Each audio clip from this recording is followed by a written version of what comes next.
pag-ibig, pagmamahal. Ito nga marahil ang pinakadakilang damdamin at isa sa pinakamakapangyarihan sa lahat.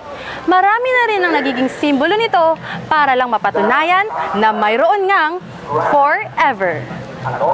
Paano ba naman hindi tatawaging City of Love ang Paris, France kung gayong ang kanilang mga tourist attraction, My Romance? Tradisyon na rito ang bumili ng mga love locks na kanilang ikakabit sa tulay na paboritong puntahan ng Magsing Irog, ang Pont des Arts.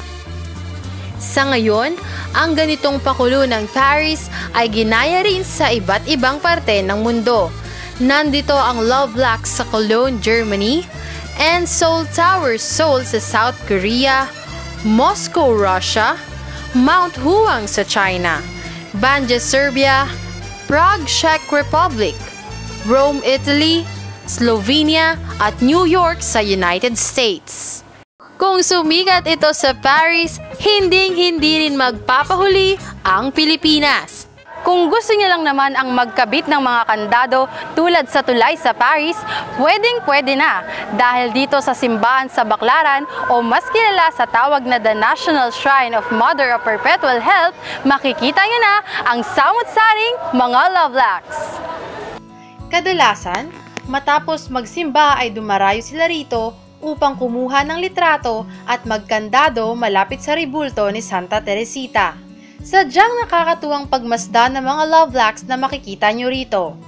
Kanya-kanyang kulay, hugis, at laki. Ayon sa pamunuan ng simbahan, wala raw silang balak gayahin ng mga love locks sa Paris, France. Nagsimula lamang daw ito habang nagliligpit ng mga coins ang kanilang caretaker nang bigla siyang nakakuha ng isang naiwang susi at ikinandado doon mismo sa grotto. Ito ang kauna-unahang ikinabit doon at nagsimula na silang dumami. Para sa magkasintahang Leia at Jessie, ang simbolo raw ng mga love locks para sa kanila ay para po sa amin ay may forever, tsaka sa pagmamahal.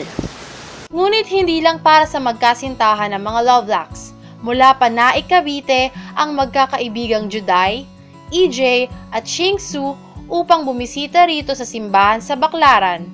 Para sa kanila, ito ay simbolo ng it symbolizes yung infinite love or yung unconditional love ng isang tao sa kunyari sa mahal niya or sa kaibigan niya. Yung love lock naman hindi naman siya for lovers lang, siguro for friends and for family, sa lahat siguro ganun.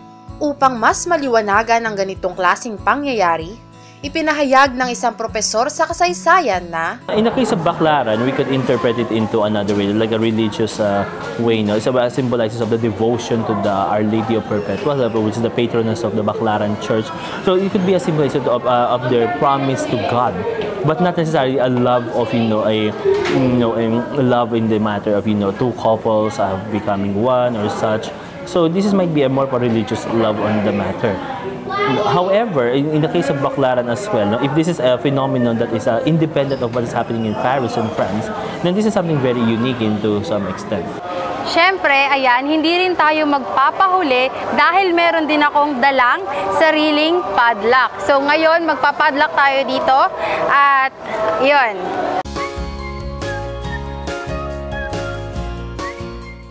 Ayan, meron na tayong sariling kandado at nilagyan ko na rin siya kanina ng sarili kong pangalan. Ngayon, samahan niyo ako at ikakandado ko na yung padlock ko.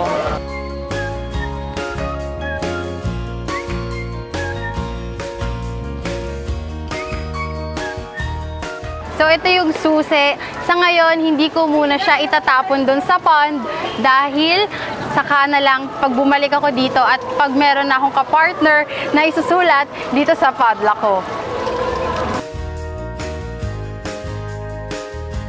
Love locks na nga siguro ang isa sa mga simbolo ng mga nagmamahalan na naniniwalang may forever. Ngunit laging tatandaan na hindi lang dapat nakadepende sa mga love locks ang inyong pagsasamahan. Kailangan nyo pa rin maging tapat at ipakita sa isa't isa ang pagmamahalan. Yun nga siguro ang tunay na simbolo ng mga love locks. Isang palatandaan na to give love every day.